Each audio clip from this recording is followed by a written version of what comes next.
हमारी शरणागति पुष्ट होनी चाहिए। शरणागति पुष्ट होने के लिए सबसे पहला लक्षण है दैन्यता। जो जितना झुकता है वो उतना महान होता है। झुकने वाला ऐसा नहीं कि जिसके प्रति झुक रहा है वो महान है, ऐसा नहीं। जो झुक रहा है वो महान है, दैन्यता। दूसरा है निष्कपटता। हमारे प्रभु की शरणागति की पुष्टता के लिए, शरणागति के तो अलग भाव वर्णन, हमारी शरणागति पुष्ट रहे, नष्ट ना हो। भगवत शरणागति पुष्ट तो भगवत प्रेम निश्चित प्रकाशित होता है। उपासक को देखना चाहिए कि दैन्यता है कि अभिमान है। हृदय में दैन्यता का स्वरूप है किसी भी तरह से हमें गाली दी जाए, अपमान किया जाए, निंदा किया जाए, तिरस्कार किया जाए तो मुझे ऐसा ही लगे कि मैं ऐसा ही हूं, इसी का पात्र हूं। उसे दैन्यता कहते हैं। वाणी से हम माइक से बोलेंगे कि हम अधम हैं, बड़े नीच हैं, बड़े ऐसे हैं, ये भी दैन्यता की भाषा है। और हाथ जोड़कर प्रणाम मुद्रा में रहेंगे, ये भी दैन्यता की मुद्रा है। लेकिन यहां हृदय की दैन्यता को कह रहे हैं कि जब कोई दूसरा कहे तू नीच है, अधम है, पाखंडी है, दंभ करता है, भक्ति नहीं है, और अपने को सीधी बात ये लगे कि सही बात है, मैं ऐसा ही हूं, इसे दैन्यता कहते हैं। शरणागति हमारी जो विक्षिप्त हो जाती है, जो दोषयुक्त हो जाती है, जो पूर्ण नहीं हो पाती शरणागति, उसका कारण देहाभिमान, उसका कारण गुणाभिमान, साधनाभिमान, इनमें से कोई ना कोई अभिमान होता है। इसलिए कह रहे सबसे पहला लक्षण बाबा की विचार में दैन्यता, और ये बहुत प्रिय है दैन्यता भगवान को। दूसरी है निष्कपटता। कपट नहीं रखना चाहिए। हरि और गुरुदेव, हरि गुरु चरण सेवा अनुसरहु, अर्चन बंदन संतत करहु, दास संतन कर शुक्ला। हृदय में कम से कम एक जगह तो निष्कपटता आ ही जाए गुरुदेव भगवान से। पर यह बहुत छलिया मन है, ये सर्वज्ञ प्रभु से भी छल करना चाहता है, बहुत छलिया है। अगर हमारी शरणागति का अपहरण कोई करता है तो अभिमान और कपट। दूसरा जब निष्कपटता है तो कपट अगर है तो हमारी शरणागति ढक जाएगी। मोहि कपट छल छिद्र न भावा, मेरे प्रभु कह रहे हैं। यही दरबार दीन को आदर, पक्की बात। पहला है दैन्यता, दूसरा है निष्कपटता। शरणागत उपासक के हृदय में कपट नहीं। कपट का मतलब होता है कि मुख से कुछ और बोल रहे हैं और हृदय में कुछ और है। ये कपट प्रायः अपने लोग बहुत अच्छी तरह हृदय में सजा के रखते हैं, इसीलिए शरणागति पुष्ट नहीं होती। निष्कपटता, जैसे का वैसा, बिल्कुल गुरु के सामने, प्रभु के सामने, उसमें। तीसरा सत्यता। वाणी में सत्य, हृदय में सत्य, आचरण में सत्य, सत्य धर्मयुक्त। असत्य संपूर्ण संसार के भोग और संबंध है। किसी भी संबंध और भोग में प्रियता है तो शरणागति का अपहरण हो जाएगा। सत्य श्री भगवान, नाम, धाम, लीला, रूप, प्रेमी जन। इसके अलावा सब मिथ्या। जितना कुछ देख रहे हो परिणाम देखा जाता है, परिणाम में सब झूठा। चौथा सर्व समर्पण। सर्व शब्द लगा हुआ है, तन मन प्राण एक एक वृत्ति केवल अपने शरण की तरफ। यहां सर्व समर्पण नहीं होता। समर्पण होता है पर सर्व समर्पण नहीं होता। सर्व समर्पण कुछ हमारी पर्सनल वृत्तियां हैं, कुछ हमारी शर्तें हैं, कुछ हमारा है, तो सर्व समर्पण नहीं। सर्व समर्पण दशरथ जी महाराज के श्रीमुख के वचन, नाथ सकल संपदा तुम्हारी, मैं सेवक समेत सुत नारी, सर्वस्व आपका प्रभु। जहां कहीं शरणागति पुष्ट पाई गई तो सर्व समर्पण वाले की, वो चाहे राजा ही क्यों न हो, महाराज शिवाजी, वीर शिवाजी, समर्थ गुरु रामदास जी, सर्व समर्पण, पीपा जी सर्व समर्पण। कैसा शरणागति पुष्टता का ये लक्षण, सर्व समर्पण। पीपा जी महाराज राजभाव में अपने सब राजवैभव के साथ गुरुदेव श्री रामानंदाचार्य जी के, तो वहां तो पार्षद खड़े रहते थे, सहज में ऐसे थोड़ी मिल सकते हैं। आप जाके प्रार्थना की, कह दो कि महाराज पीपा जी आए हैं और स्वामी जी के चरणों के दर्शन करना चाहते हैं, जाके सूचना दी, जाके कह दो कि हाँ राजा महाराजाओं की कोई आवश्यकता नहीं। स्वामी जी साक्षात भगवान का स्वरूप रामानंदाचार्य जी आए और उनका महाराज का आदेश है कि हाँ किसी राजा महाराजा की जरूरत नहीं। तो उनको लगा मेरे से कोई गलती हो गई। अच्छा, समस्त राज सैनिकों को, राज पोशाक को, सब एक साधारण को कहा कह दीजिए कि नीच पीपा दर्शन करना चाहता है श्री चरणों के। अधम पीपा स्वामी जी से कहा, स्वामी जी ने कहा कह दो यहां खड़े खड़े क्या करता है, और समीप में कुआं है वहां गिर जाए। आए और कहा आदेश है स्वामी जी का, को समीप में कुआं है वहां आप जाकर के गिर जाइए कुएं में। जो आज्ञा। स्वामी जी बिल्कुल नजदीक पहुंच रहे कुएं के। स्वामी जी बिल्कुल अब पहुंच गए हैं, अगला कदम रोक दो, रुक जाओ, वापस आ जाओ। स्वामी जी निकल के आए, दर्शन दिया, जाओ हम स्वयं आएंगे तुम्हारे नगर में, फिर तुम्हें मंत्र और विरक्तता सब प्रदान कर। महापुरुष बना दिया। पीपा जी का पावन चरित्र है, सर्व समर्पण, प्राण समर्पित है, कुएं में गिर जा, मतलब तन प्राण सर्व। पहले में राज धन वैभव, बड़ा शरणागति का महामहिम स्वरूप है। ये समर्पणता तो हम दिखाते हैं, लेकिन सर्व समर्पणता नहीं। कुछ अपना है, कुछ आपकी बात मान लेते हैं, इसीलिए वो खिचड़ी बनी रहती, शरणागति नहीं हो पाती। जब उपासक के हृदय में अपना अस्तित्व रहता है तो उसको भक्ति नौटंकी नाटक नजर आती है। अपनी वासना की पूर्ति, अपनी इच्छा की पूर्ति के लिए वो भगवान की उपासना को नाटक समझने लगता है।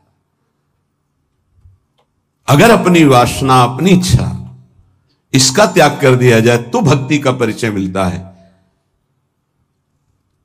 प्रायः बड़े बड़े महाभागवतों के घर वाले ही, परिवार वाले ही उनको नहीं समझ पाए और उनका तिरस्कार करें।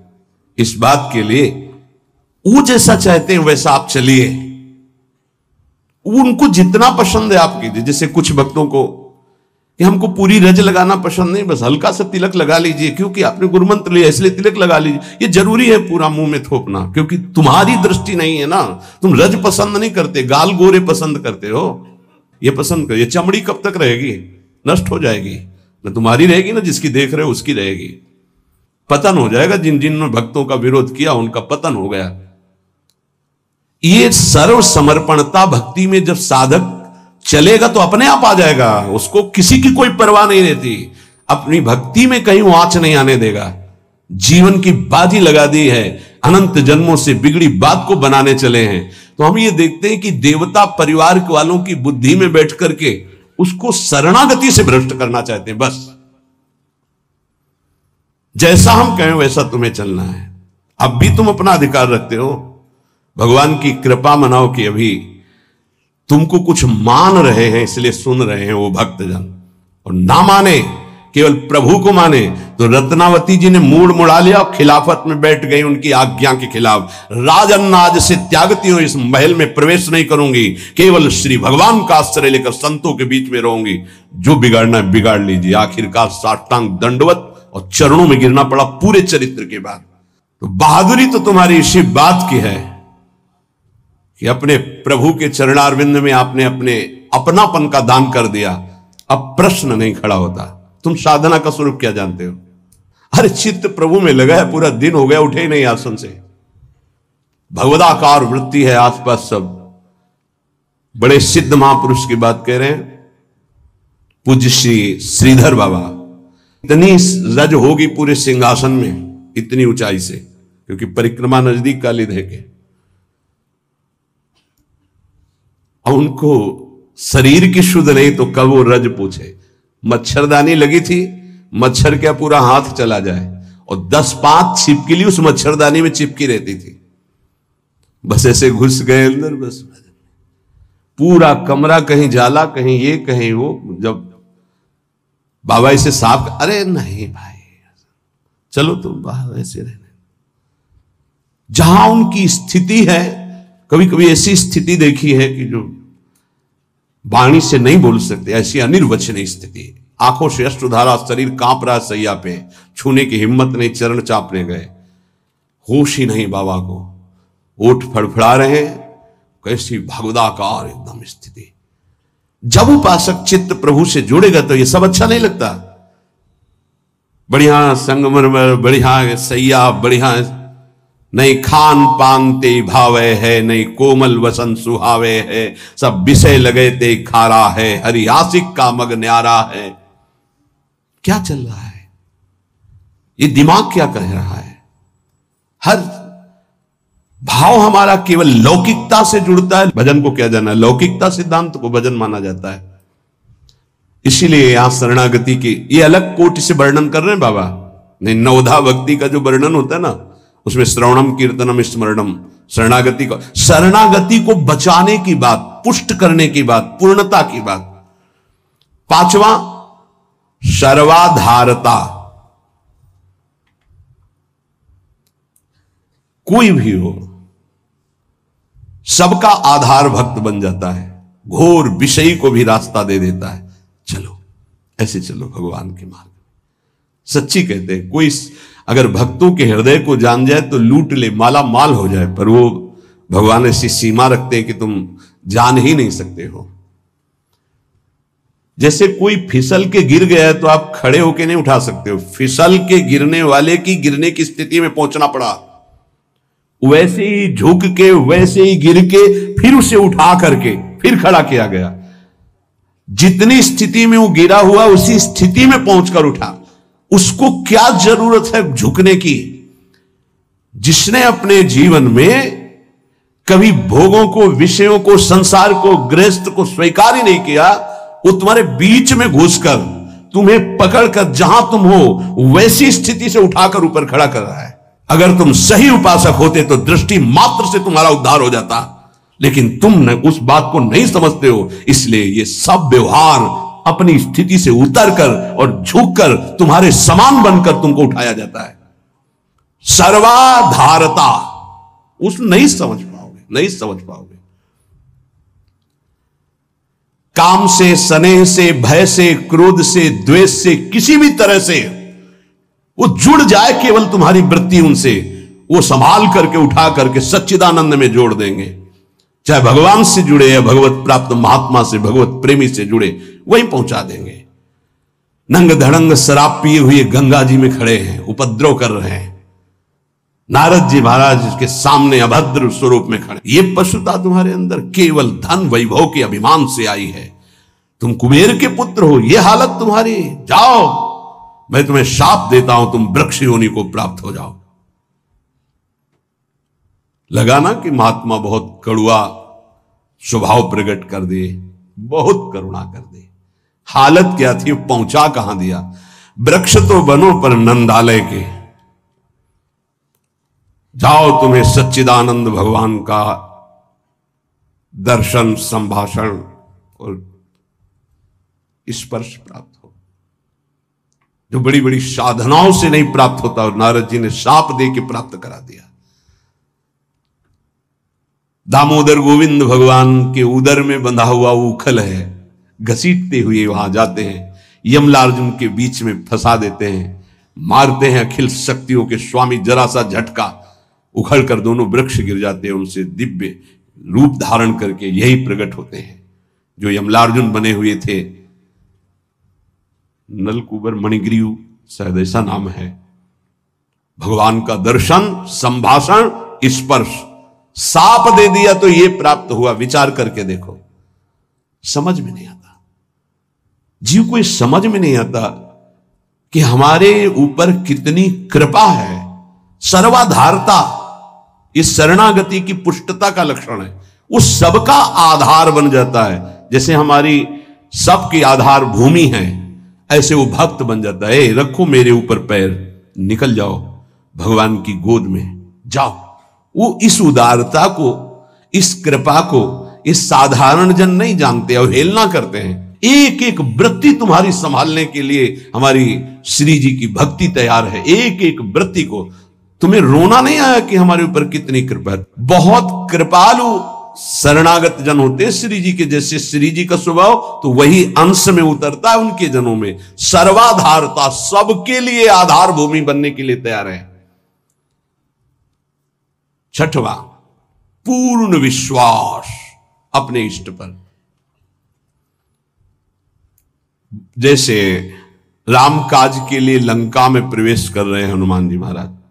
घोर निशाचरी स्थिति है लंका में। अब एक महाभागवत तो बहुत जे भी प्रवेश कर रहे हैं तो पहले श्री राम जी का स्मरण करके अपने हृदय में भगवान को देखकर हृदय में स्मृति बसा के प्रवेश करते हैं। क्या भाव? प्रविश नगर की जय सब काजा, हृदय राखी कौशलपुर। जब किसी भी साधक या किसी से भी भगवान का निज जन उसे उठाने के तो पहले प्रभु जा रहे हैं, बहुत फिसलन है नाथ, पकड़े रहे ना। जैसे कोई डूब रहा है उसको निकालने जा रहा है, प्रयास करेगा, लेकिन वो जो डूब रहा है वो प्रयास करेगा उसको डुबोने का, क्योंकि वो सांस लेना चाहता है। ऐसे जो काम में डूब रहा है, क्रोध में डूब रहा है, मोह में डूब रहा है, नाना प्रकार के भोगों में डूब रहा है, उसको निकालने के लिए जाओगे, वो पहले तुम्हें उसमें डुबोने की कोशिश करेगा। तुम्हारे अंदर काम, तुम्हारे अंदर क्रोध, तुम्हारे अंदर लोभ, क्योंकि उसी वृत्ति से वो अपना भाव स्वीकार करेगा। तब श्री जी से पहले बात होती, श्री जी, हे प्रभु, हे प्रियाजू, बहुत फिसलन की जगह में आपकी सेवा कार्य होने जा रहा है। उस जीव को पकड़कर उसकी वृत्ति को आप तक, स्वामिनी आप पकड़े रहना, आप ऐसे पकड़ो, हम ऐसे पकड़ते हैं, तब हो सकता। अगर आपने छोड़ दिया तो बहुत फिसलन में है, गिरने की संभावना है। पूर्ण विश्वास, दृढ़, मेरी स्वामिनी इसका मंगल करके रहेंगी। सातवां, सर्वाराध्यता। ऐसा भाषण, ऐसी चेष्टा, ऐसा व्यवहार कि वो सबके द्वारा पूजनीय बन जाए। इस शरणागति का सातवां लक्षण सर्वाराध्यता। उपासक का ऐसा स्वभाव, ऐसा व्यवहार, मृदुता कि सब उसकी आज्ञा का पालन करने लगे। ऐसी इस शरणागति की पूर्णता का स्वरूप सर्वाराध्यता। हंसी बोले बहुमान दे। सर्वाराध्यता ये उनका गुण होता है। नहीं नहीं कोई बात नहीं, आप ऐसा शांत हो जाइए, आप कोई बात नहीं। बहुत सावधान। शरणागति कोई खिलवाड़ नहीं, और शरणागति हो गई तो सब पूर्ण हो गया। अखिल लोक चूड़ामणि भगवान शरणागत के अधीन हो जाते, अहम भक्त पराधीन हो। आठवां है अनन्यता। अपने इष्ट की, कल एक उपासक की परीक्षा का समय आता है, छमाही सालाना चर्चा हो। उसका शब्द था कि शरीर छोड़ना मेरे लिए सहज है, लेकिन उपासना के विषय में एक भी शब्द में किसी से भी, चाहे वो रिश्ता हो, संबंध हो, स्वीकार नहीं कर सकते। बहुत देखा, बहुत सुना, बहुत सब। अब उपासना के विषय में अगर मेरी उपासना में कोई बाधा पड़ेगी तो मैं सब कुछ छोड़ सकता हूं।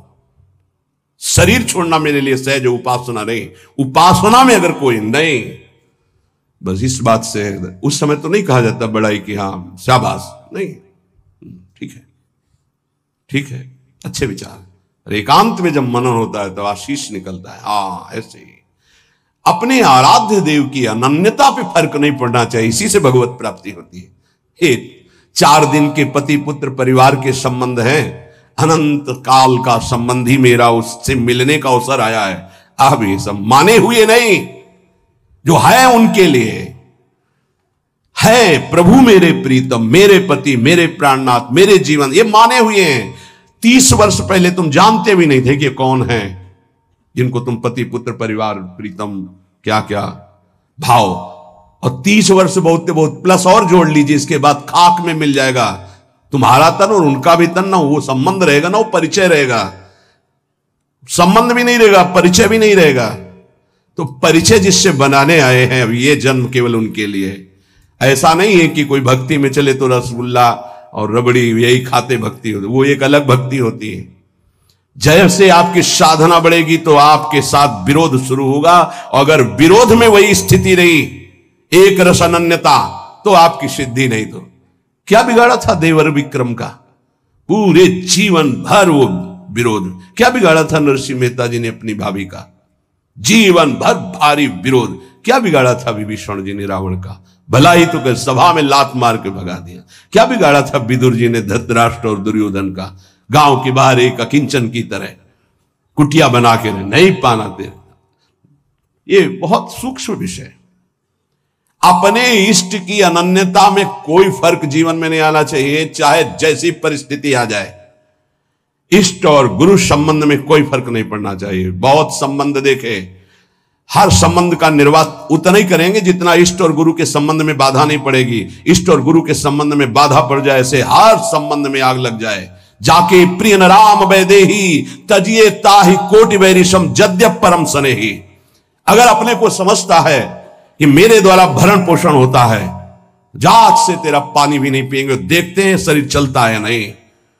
निकल करके हम चौराहे पे बैठ जाते, देखते हैं विश्वंभर मुझे रखता है कि नहीं। वो अनंत ब्रह्मांडों का सृजन करने वाला एक क्षण में सब कुछ ठीक कर देगा। क्या चरित्र भक्तों के ऐसे ही मनोरंजन के लिए नहीं पड़े जाते? ये आदर्श है। महाजनों गतेन सा पंथा। रत्नावती जी के लिए मारने के लिए क्या उपाय नहीं किया माधव सिंह ने। मैं राजा हूं, मेरी ये रानी, और ऐसा उद्दंडता मूड़ मुड़ा के संतों के बीच में बैठना। सीम की चाप सके को तासु बड़ रखवार रमापति जासु। भक्ति मार्ग में भगवत मार्ग में यदि कदम रखा है तो अपने मार्ग नहीं छूटना चाहिए, चाहे प्राण छूट जाए। ये आखिरी बाजी है। ये सब छूटेंगे माने हुए पति पत्नी पुत्र परिवार भाई बंधु, इनका कोई अस्तित्व तो नहीं है। आज नहीं तो कल ये छूटेंगे ही। लेकिन जिनके लिए जन्म जन्मांतर से भटक रहे उन प्रभु को नहीं। अगर तुम्हारी समझ में आ रही हो तो बात पकड़ लो। तजो पिता प्रहलाद विभीषण बंधु भरत महतारी गुरुबल तजो कंत ब्रज बनितन भेमुद मंगलकारी। स्वयं मंगल नहीं सबका मंगल करने वाले वो महापुरुष बन गए जिन्होंने भगवान के आश्रय में मेरे कारण मेरे प्रभु श्री राम को 14 वर्ष का वनवास, मेरे को राजगद्दी, जा पापिनी आज से तेरा कभी मुख नहीं देखूंगा और कभी मां नहीं कहूंगा, भरत जी ने कहा। साष्टांग दंडवत पिताश्री कह के प्रहलाद जी बात करते थे हिरण्यकश्यप से। जिस समय भगवान के मार्ग का विरोध किया तो कहा जा आज के बाद कभी पिता नहीं, दैत्यराज, ऐसे संबोधन। 5 वर्ष का बालक। कहीं भक्ति में प्रभु के संबंध में कोई भी संबंध बाधा पहुंचावे तो भगवत संबंध नहीं छोड़। जहां तक हमारी भक्ति की पुष्टता है वहां तक हम निर्वाह कर सकते हैं। अगर हमारी भक्ति के नष्ट होने का विषय आता है तो तजिए ताहि कोटि वैरिशम जद्यप परम सनेही। अगर निष्ठा पकड़ पाओगे तो पार हो जाओगे, नहीं अपने और परिवारजनों के और सगे संबंधियों के हृदय में ही दैवी माया प्रेरणा करती है कि आप इसके मार्ग को रोकिए और भ्रष्ट कीजिए। हमारी बात को पकड़ लेना। जाके प्रिय न राम वैदेही तजिए ताहि कोटि वैरिशम जद्यप परम सनेही। हम उतनी अनुकूलता आपको देने के लिए तैयार हैं जितने से हमारी भक्ति सुरक्षित है। और हमारी भक्ति में बाधा पड़ेगी तो हम अपने शरीर को भी बर्दाश्त नहीं करेंगे। फिर आपकी बात क्या है? ये उपासक के हृदय में होना चाहिए। ये अगर आराध्य देव की निष्ठा में ये बात नहीं तो फिर क्या बात है? फिर है ही क्या बात है? फिर तो वास्तविक नाटक हो गया, जीवन नाटक हो गया। आप समझ नहीं सकते तुम क्या शरणागत होते हो, वो शरण तुम्हारे लिए समर्पित हो जाता है, तुम समझ ही नहीं पाते हो। बड़ा विचित्र खेल है। इसीलिए प्राय इस झंझट में नहीं फंसते। अपनी मस्ती में रहने के लिए इस झंझट में नहीं फंसते। गुरु चेला और समाज कल्याण और उद्धार, जाओ तुम अपने प्रवाह में बहो, हम अपनी मस्ती में सुने न काहू की कही कहे ना अपनी बात। पर जब सेवा मिलती तब हम आपसे प्रार्थना करते हैं। जब तक भगवत साक्षात्कार स्वयं का ना हो जाए तब तक कभी किसी को शिष्य ना बनाए। ये नियम ले ले, ये गांठ बांध ले, नहीं तुम गुरु बनोगे कि तुम उसके चेला बनोगे फाइनल में कुछ पता नहीं है, पक्का। जानते हो संतों को जो पीड़ा होती है किसकी होती है? ये प्रसाद मिलता है, इनको क्या पता, यही प्रसाद। अगर आपको प्रमाण मानकर किसी ने प्रश्न किया और आपने उत्तर दिया और उसमें कोई गलती है तो उसका नर्क आपको भोगना पड़ेगा, दंड आपको भोगना पड़ेगा। आपने कह दिया जाओ सब कुछ माफ, वो पूरा हिसाब आपके ऊपर लागू होगा। ये कोई खिलवाड़ समझते हो? उत्तर दे देना कोई खिलवाड़? बातें बनाना उत्तर नहीं होता। महाराज आज तक जो कोई बात नहीं, तुम छोड़ो, राधा राधा जपो, आगे बढ़ो, वो हम देख लेंगे। ऐसे आया कैसे? जैसे महाप्रभु चैतन्य देव ऐसे करके गंगा जल खड़े करके पाप ले रहे हैं, तो उन्हीं के चरण आश्रित हैं भक्तजन, उसी प्रेमावतार, उसी भगवत स्वरूपों के। आप क्या जानते हो इस रास्ते? जो आज तुम चैन से मुस्कुराकर बात करते हो तो तुम्हारे जीवन में कुछ ट्रांसफर हुआ है, तुम्हारा उधर और उधर का उधर। अगर जान जाओ तो रोते रहोगे कि हम पर कितनी कर, फिर भी हम उनकी अवहेलना करते हैं। सच्ची कहते हैं कि हमारी बड़ी दुर्दशा है हम लोगों की कि हम ऐसे गुरुजनों का, ऐसे कृपालु आराध्य देव की कृपा की अवहेलना करते हैं। वो कृपा पे कृपा करते जा रहे हैं, हम उनकी अवहेलना पे अवहेलना करते चले जा रहे हैं। वो समेट करके आपको इसी जन्म में भगवत प्राप्ति करना, आप फैलाकर अनेक जन्मों के लिए इतिहास रचना चाहते हैं। बड़ा विचित्र खेल, बहुत विचित्र खेल। इसीलिए जो चतुर सुजान होते हैं वो इस गुरु चेला के संबंध में नहीं फंसते। हमारी सामर्थ्य नहीं प्रभु, किसी और को बनाइए, राधा राधा राधा। पर भगवान की लीला होती है, ये जो सेवा मिलती तो सामर्थ्य देते हैं, उन्हीं का कृपा प्रसाद। पर हम इतना जरूर कहते हैं, जब तक भगवत साक्षात्कार ना हो जाए तब तक किसी को शिष्य ना बनावे। पक्की बात, शिष्य बनाना कोई मजाक नहीं है। हरे शिष्य धम शोक न हरे, सो गुरु घोर नरक मा परे। जैसे किसी की बेटी सयानी हो जाए तो ब्याह के लिए पिता की चिंता बढ़ जाती है, चाहे वो जनक जी जैसे ही क्यों ना ज्ञानी हो। ऐसे ही शिष्य बनाने के बाद पूरा भार गुरु के ऊपर आ जाता है। इसका आचरण पवित्र हो, इसका जीवन श्री जी से मिले, इसका कैसे स्वभाव बदले, ये कैसे निष्काम बने। आपने जो संबंध बनाया उस संबंध को पूर्ण कर लो, श्री जी से मिल जाओ। ये बड़े बड़े जो महापुरुष दैन्य भाव से आपको प्रार्थना करते हैं कि मैं आपसे प्रार्थना करता हूं भाई, हे सखे, हे मित्र, ये हम समझ नहीं पा रहे। सर्वाधारता, पूर्ण विश्वास, सर्वाराध्यता और 8वां अनन्यता और 9वां निज स्वरूप सामर्थ्य विस्मरण। इस शरणागति, पूर्ण शरणागति, निज स्वरूप सामर्थ्य विस्मरण, ये प्राय प्रेमी जनों में पाई जाती है। अपार सामर्थ्य है लेकिन एक साधारण आदमी उनको अपमानित करके चला जाता है, कभी दंड विधान नहीं करते। करत जे अनुसैन निंदक तिनहु पे अनुग्रह कियो। निज स्वरूप विस्मरण, आराध्य देव में इतनी तन्मयता कि मैं आराध्य देव का चिंतन कर रहा हूं, यह भी भूल गए। ब्रह्म नहीं, माया नहीं, नहीं जीव नहीं काल, अपनी ही सुदिना रही एक रहे। ये नई बात बाबा से मिली है, जो 9 शरणागति के स्वरूप। जैसे 9 शास्त्र में जब पढ़ो तो श्रवणम कीर्तनम स्मरणम विष्णुपाद सेवनम अर्चनम वंदनम दास्यम सख्य आत्मनिवेदनम। पर पूज्य पाद उड़िया बाबा जी ने पहला दैन्यता, दूसरा निष्कपटता, तीसरा सत्यता, चौथा सर्वसमर्पण, 5वां सर्वाधारता, 6वां पूर्ण विश्वास, 7वां सर्वाराध्यता, 8वां अनन्यता, 9वां निज बल निज स्वरूप विस्मरण। निज बल निज स्वरूप विस्मरण। कोई तपस्या का बल, साधना का बल, इसका स्मरण नहीं, अपनी भी स्मृति नहीं। एक रहे हो नंदलाल, अपनी ही उस सुदिना रही हो, एक रहे हो नंदलाल। ये जो 9 शरणागति की वार्ता हुई, इस पर विचार किया जाए।